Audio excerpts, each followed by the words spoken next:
فرحان بالتجربه دي، ليها عندي طابع خاص جدا جدا، لان كلهم صحابي على المستوى الشخصي، من انتاج، من اخراج، من ورا الكواليس، من صحابي كلهم. فرحان ان انا محطوط مع الجروب ده، وفرحان ان انا محطوط في الفيلم ده، لان انا من وجهة نظري يا رب ان شاء الله يعني اطلع صح فيها. الفيلم ده هيبقى نقله في التفكير في السينما، ان احنا قادرين نعمل افلام فيها شو حلو، قادرين نعمل افلام، قادرين نعمل انتاج مشترك بيننا وبين دول كبيره زي الهند وبتاع. يعني احنا رحنا في عقر دار بوليود وعملنا فيلم، فدي فكر مش للفيلم، فكر للاتجاه السينما.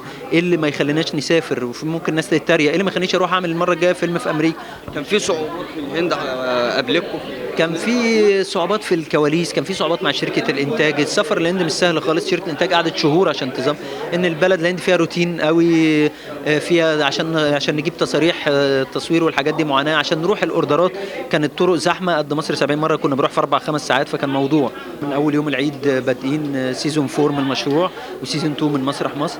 نتمنى ان هو يبقى من اعلى سيزونات، نتمنى ان هو يبقى احسن من اللي قبله، لان مسرح مصر الناس بتطلبه مش احنا اللي بنعمله. يعني من المشاريع النادره ان الحمد لله الناس اللي بتقول لنا اعملي سيزون كمان، فنفسنا ما نبقى عند حسن ظنهم، ما نخليهمش يندموا ان هم قالوا لنا نعمل سيزون كمان، لا يبقوا يقولوا عايزين سيزون كمان. وده بيتنا اللي عمر ما حد فينا هيسيبه، يعني كلنا بنطلع دراما، نطلع سينما، ونرجع تاني نلعب الملعب بتاعنا زي ما بيقولوا.